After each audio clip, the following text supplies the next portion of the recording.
Hello everyone. MP exam academy के YouTube channel पे आप सभी का स्वागत है। मेरा नाम कपिल राहंगडाले है। मैंने असिस्टेंट प्रोफेसर एग्जाम 2022 की फर्स्ट अटेम्प्ट में ले क्लियर करा है और मेरी रैंक 17th रही है। आज का जो सेशन हमने रखा है उसके पीछे का मकसद है कि हम ओवरऑल स्ट्रेटेजी जो है असिस्टेंट प्रोफेसर की हम कैसी बनाएं कि जो हमारा बहुत मिनिमम कम से कम समय हो में इस एग्ज़ाम को हम क्वालिफाई कर पाएँ, ताकि हमारा टाइम बचे।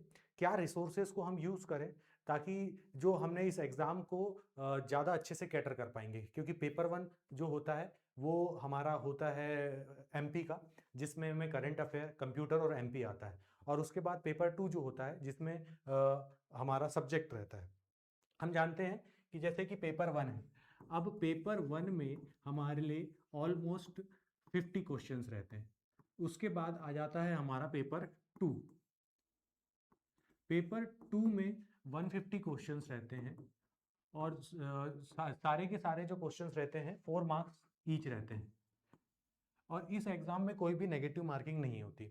अब नेगेटिव मार्किंग नहीं होती है, बट इस एग्जाम में क्या होता है कि डिपेंडेंसी इंटरव्यू में हमको कितनी मिनिमम करें ताकि ज़्यादा से ज़्यादा हमारा क्वालिफाई जो हो, जो प्रोसेस जो हो, बिना इंटरव्यू डिपेंडेंसी के साथ हो पाए। जैसे कि मेरा 2022 की एग्ज़ाम पे जो मेरे मार्क्स थे, 2022 के में मेरे जो मार्क्स थे 148 थे।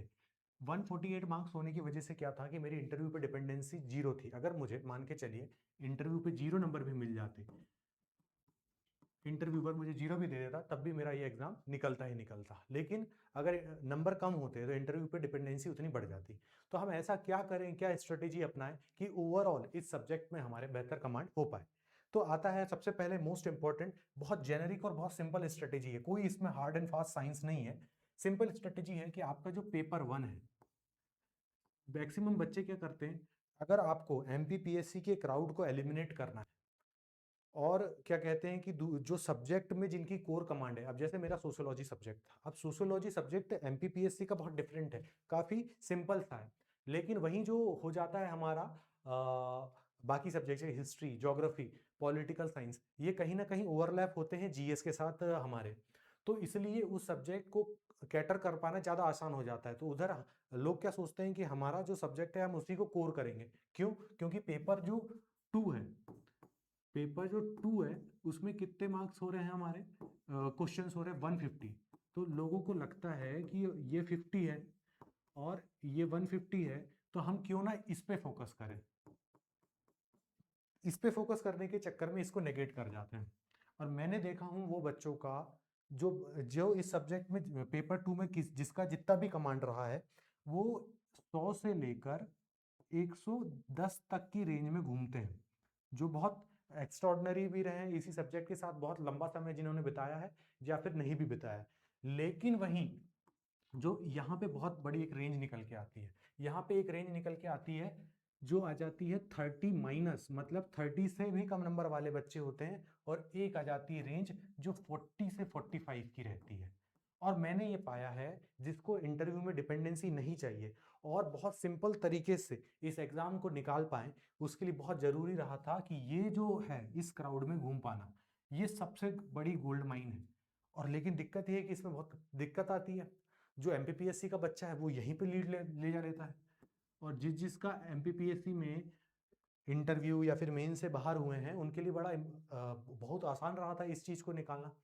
क्यों? क्योंकि वो एमपी पढ़ ही रहे हैं। वहीं जो दूसरी तरफ से जो सब्जेक्ट एक्सपर्ट बच्चा आता है वो यहाँ पे लैग कर जाता है, उसके नंबर आते हैं यहाँ से 20 से लेके 30 तक। तो यहाँ पे डिफरेंस हो जाता है पूरा पूरा हमारा 15 क्वेश्चंस का, 15 क्वेश्चंस का यहाँ पे डिफरेंस आ जाता है। और यहाँ पे जो होता है, जो अच्छा बच्चा भी रहा है वो लाता है 110, और जिसका अच्छा नहीं भी है तो वो 105 से 107 तक घूमता है। मतलब यहाँ पे डिफरेंस आता है 5 से 3 से 5 क्वेश्चंस का, और यहाँ पे जो डिफरेंस आ रहा है 15 क्वेश्चंस का। तो यहीं पे पूरा गेम पलट जाता है। तो सबको क्या लगता है कि हम फोकस क्यों ना करें उन चीज़ों पे जो चीज़ हमारे हाथ पे है। तो सारे लोग फोकस किस पे करने लगते हैं, यहाँ पे, जो कि पेपर टू, क्योंकि दिखता है ज़्यादा मार्क्स का। तो यही एक बहुत बड़ा इशू बन के दिखता है, हमको समझ में आता है कि ये नहीं करना चाहिए इस चीज़ को। तो इसलिए हम जो एक बेस्ट स्ट्रेटेजी लेके आ रहे हैं कि कैसे सबसे पहले पेपर वन को कैटर करें। पेपर 1 को कैटर करने के लिए सबसे बेस्ट तरीका है हमारे पास इस वक्त एमपी एग्जाम एकेडमी के नोट्स। अब बोलोगे आप प्रमोशन क्यों कर रहे हो, आपको प्रमोशन की ऐसी जरूरत क्या पड़ रही है, ऐसा क्या खास है इस नोट्स में? तो मैं खुद इसका लाइव एग्जांपल हूं। मेरे पेपर 1 में 2022 में 2022 में और 2024 में जो एपी हुआ है, पहली बार आए मेरे 42 नंबर और अभी जो आए हैं 45। अभी भी जो एग्जाम दिया था इसमें मेरे 154 प्लस मार्क्स हैं। इस बार भी मेरा सिलेक्शन होगा ही होगा जिस हिसाब से मेरे मार्क्स हैं। तो ये जो मेरा फैक्टर बना है सबसे बड़ा, क्योंकि यहाँ पे कई बच्चे 29 नंबर ला रहे हैं, 30 नंबर ला रहे हैं, वहां से मैं 15 क्वेश्चंस की लीड ले रहा हूँ। 15 × 4 मतलब 60 नंबर की मैं यहाँ पे लीड ले पा रहा हूँ। इसलिए बहुत ज्यादा जरूरी है कि एमपी पे फोकस करें। अब सवाल आता है कि भाई मार्केट में परीक्षा दाम है, सिलेक्शन तक की किताबें हैं, हम इन्हीं नोट्स को क्यों पढ़ें? तो अभी ये जो बुक्स आई हैं ये प्रीलिम्स के लिए आई हैं, जो कि 10 बुकलेट्स हैं। लेकिन आने वाले 2 से 4 दिनों में एमपी एग्जाम एकेडमी हमारे लिए नोट्स लेके आने वाला है। 5 बुकलेट निकालेगा जो कि पेपर 1 के लिए बहुत इंपॉर्टेंट रहेगी। अब इन नोट्स की खासियत ये है कि सबसे पहली बात, ये नोट्स बनी है हिंदी ग्रंथ एकेडमी से। ये कहीं का लीपापोती वाली चीजें नहीं है इस पे कि कॉपी पेस्ट कर दिए होंगे, कंटेंट बनाना होगा और बेचना होगा, वाला मकसद है ही नहीं यहाँ पे। तो ये जो नोट्स है हमारे, कि इसको हम लोगों ने बनाया ही इस तरीके से है ताकि बच्चों को जो कि या तो एमपीपीएससी की तैयारी कर रहे हैं वो, और वो जो नहीं भी कर रहा है उनके लिए ये कारगर साबित होंगी। अब कैसे होंगी? सबसे पहली बात, ये जो नोट्स हैं बहुत कम पेजेस के हैं, हर एक बुकलेट 90 से 100 पेज की है, और जितने भी हैं इसमें फैक्ट्स बहुत अच्छे तरीके से कवर किए गए हैं। वो पूरा पूरा उठाया गया है किससे? हिंदी ग्रंथ एकेडमी से। अब हिंदी ग्रंथ एकेडमी से उठाने से क्या हो जाता है, इसकी ऑथेंटिसिटी जो है, ऑथेंटिसिटी जो है इसकी बहुत ज्यादा हाई हो जाती है।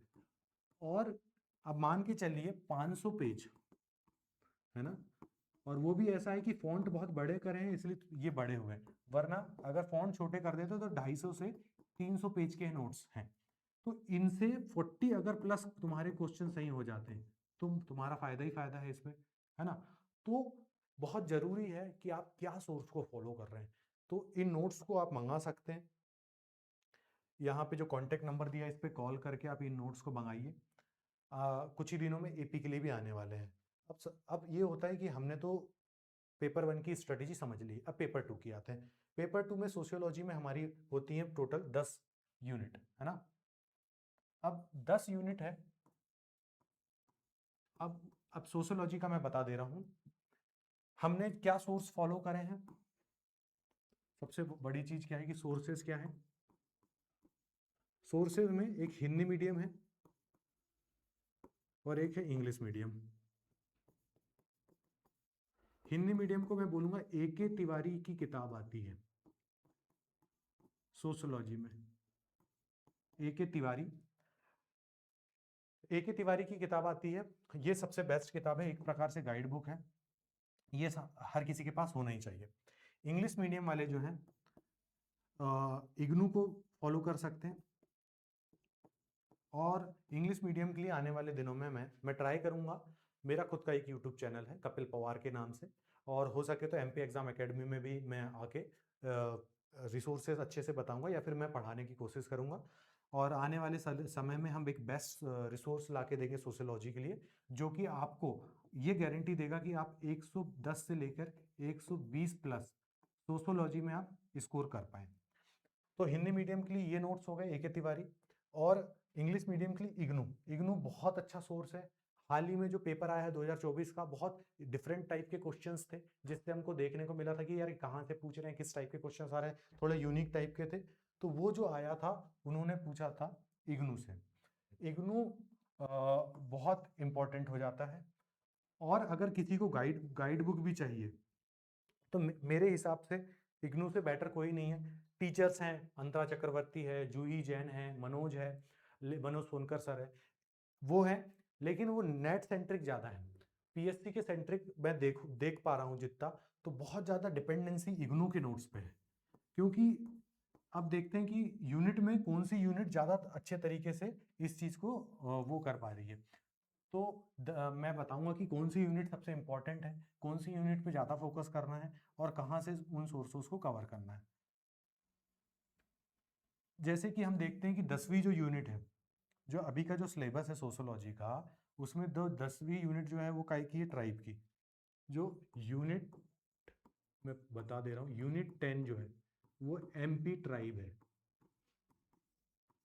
इसके लिए एमपी एग्जाम एकेडमी के नोट्स जो आप लेंगे ना बुकलेट, उससे कवर हो जाएगा। आपके श्योर श्योर 10 क्वेश्चन होंगे, ठीक है। उसके बाद यूनिट 1 जो है, 1 और 2, ये बेसिक कंसेप्ट की है। इसके लिए सोर्स इग्नू सही रहेगा। यूनिट 3 थिंकर्स है, उसके लिए भी इग्नू ही बेस्ट रहेगा, ठीक है। उसके बाद हम देखते हैं सोशोलॉजी ऑफ डेवलपमेंट आ जाता है, और फंक्शनल वाली चीज़ें जो आ जाती है, बहुत सारी जो चीज़ें हैं वो इग्नोर से ही बहुत बेटर तरीके से कवर हो रही है इंग्लिश मीडियम के लिए। अब हिंदी मीडियम के लिए जो हम बात करेंगे, तो हिंदी मीडियम के लिए किताब जो है, मैंने बहुत सारे बच्चों से डिस्कस करा, सेलेक्टेड फ्रेंड्स मेरे रहे हैं। ए के तिवारी इज बेस्ट बुक, इससे ज़्यादा कोई किताब को फॉलो नहीं करना चाहिए। और हम कोशिश करेंगे आने वाले समय में सेट हो या फिर एमपी असिस्टेंट प्रोफेसर हो, उस सारी चीज़ को हम कैसे केटर कर पाएंगे, तो हम एक कोर्स बनाने की कोशिश करेंगे, या फिर श्योर शॉट हमारी बुक आने ही वाली है। तो उससे आपका जो है सोशियोलॉजी की, तो मैं एक गारंटी दे सकता हूं आपको कि आपको कहीं भटकने की जरूरत नहीं पड़ेगी, आपकी चीज़ें पूरी कवर हो जाएंगी। तो आगे की जो और जो बात रहेगी कि एमपी कैसे करें, सौरभ सिंह सर जो है पढ़ाते हैं। करंट अफेयर बिल्कुल ब्लाइंडली, इनके पीडीएफ आएंगी, इनके नोट्स आएंगे, उससे करंट अफेयर आपका हो जाएगा। 100% एक्यूरेसी के साथ आप वो क्वेश्चन सही कर पाओगे। बाकी जो बचा हुआ जो पोर्शन एमपी का, एमपी एग्जाम एकेडमी के नोट्स ले लीजिए, या फिर अगर कोर्स परचेज करना है तो परचेज कर लीजिए। रही बात प्रीलिम्स भी जब आने वाला है, अगर किसी को भटकाव की जरूरत नहीं है, एक एक दो दो नंबर से, 1 नंबर 2 नंबर 3 नंबर से अगर किसी का प्रीलिम्स रुकता है और उसको लगता है कि यार कहाँ कमी रह रही, किस चीज़ को पढ़ें क्या पढ़ें, अगर उसने सब किताबों पे थक हार के बैठ गया है, तो एमपी एग्जाम एकेडमी के नोट्स परचेज कर लीजिए। करंट अफेयर के लिए सौरभ सिंह सर की कुछ क्लासेस देखिए, उससे आपका पूरा कवरेज हो जाएगा। सोशोलॉजी से रिलेटेड मैं सारी चीज़ों को कैटर करूंगा पर्सनल एक्सपीरियंसेस के साथ। इधर उधर भटकने की ज़रूरत नहीं है, जो मैंने सोर्स बताए हैं इग्नू, ए के तिवारी, उन पर रिलाई करिए। बाकी की जो एक्स्ट्रा इन्फॉर्मेशन है वो मैं आपको प्रोवाइड करने की कोशिश करूंगा। और जो भी अगर आपको नोट्स से रिलेटेड डाउट हैं कि कब रिलीज होने वाले हैं, कब आएंगे नोट्स एपी के लिए 5 बुकलेट, या फिर प्रीलिम्स वाले, तो उनके नोट्स प्रीलिम्स के लिए तो रिलीज हो चुके हैं, 10 बुकलेट को आप खरीद सकते हैं। और रही सही बात एपी की, तो 2-4 दिनों में वो भी आने वाली हैं। सोशियोलॉजी से रिलेटेड कोई भी अगर इशू आता है, तो पहले ही इनके टेलीग्राम चैनल को सब्सक्राइब कर लीजिए, यूट्यूब को फॉलो कर लीजिए। मेरा खुद का पर्सनल यूट्यूब चैनल है जिसमें मैं अभी गाइडेंस प्रोवाइड कर रहा हूँ, जो कपिल पवार के नाम से है। तो इन सबको एक साथ आप अपने रिसोर्सेज पे लाइए, ज़्यादा भटकिए मत। बहुत सिंपल एग्जाम है, पेपर 1 को टारगेट करिए, 40+ मार्क्स लाइए, उधर 100+ लाइए, 140+ में आप एक सेफ जोन पे आने लगते हो। 110 अगर उधर खींच लिए, इधर 40 आ गए, 150+ हो गए, आपका होना ही होना है। इसलिए अनावश्यक ये पढ़ लूँ वो बहुत मोटी मोटी किताबें लाने की बहुत ज़रूरत नहीं है। एग्जाम की साइको को समझिए। बहुत ही जल्द हम एक और वीडियो बनाएंगे जिसमें इंटरव्यू गाइडेंस, आने वाले जो 2024 के बच्चे हैं उनको डेफ कैसे प्रिपेयर करना है, क्या क्या चीज़ें इसको फॉलो करना है, क्या क्या क्वेश्चंस आते हैं, सोशोलॉजी में कैसा बेटर कर पाएं, उन सब चीज़ों पे हम फोकस कराएंगे, ताकि आपको इशू नहीं जाएगा। और कोई भी क्यूरी आती है तो मेरा खुद का टेलीग्राम चैनल है कपिल पवार के नाम से, एमपी एग्जाम एकेडमी का टेलीग्राम चैनल है, कॉन्टैक्ट नंबर दिया हुआ है। जिस किसी को भी जैसे भी सवाल हैं वो क्लियर करिए अपने, और अपनी जो प्रिपरेशन है उसको बड़ी फोकस्ड करिए। बेवजह के फालतू के इधर उधर के नोट्स में ना जाके, अगर एमपी आपको अच्छा करना है, प्रीलिम्स अच्छा करना है, तो एमपी एग्जाम एकेडमी के बुकलेट्स हैं, बहुत मेहनत करके, बहुत ज़्यादा रिसर्च करके बहुत अच्छे से कैटर किया गया है। बहुत ऐसे ऐसे फैक्ट हैं जो बाकी जगह नहीं मिलेंगे, वो यहाँ मिलेंगे। और इससे ज़्यादा अपनी स्ट्रेटेजी को मोल्ड मत करिए, मोनोमैनिकली एक फोकस करिए। बहुत बहुत सिंपल एग्जाम है, बहुत ज़्यादा इशू नहीं होना चाहिए। क्या होता है कि बच्चा सिर्फ और सिर्फ सोशोलॉजी पढ़ने के चक्कर में पेपर वन को नेगेट कर जाता है, वो अवॉइड करिए। जो दसों यूनिट है उनका होलिस्टिक कवरेज करिए। बहुत कुछ कुछ चीज़ें हैं जो नहीं मिलेगी तो हम आपको प्रोवाइड करने के लिए करेंगे। मार्केट में चैट जीपीटी से क्वेश्चंस बना के बहुत कोचिंगें बेच रही हैं, उससे कुछ नहीं होगा, टाइम वेस्ट होता है। लोग बाग और एडमिशन लेते हैं, इंटरव्यू गाइडेंस प्रोग्राम के नाम में 8-8 9-9 हज़ार रुपये ठगते हैं। बहुत नॉमिनल प्राइस के साथ ये नोट्स लीजिए, और बाकी कोई भी क्यूरीज आएंगे तो टेलीग्राम में पूछिएगा। Thank you so much.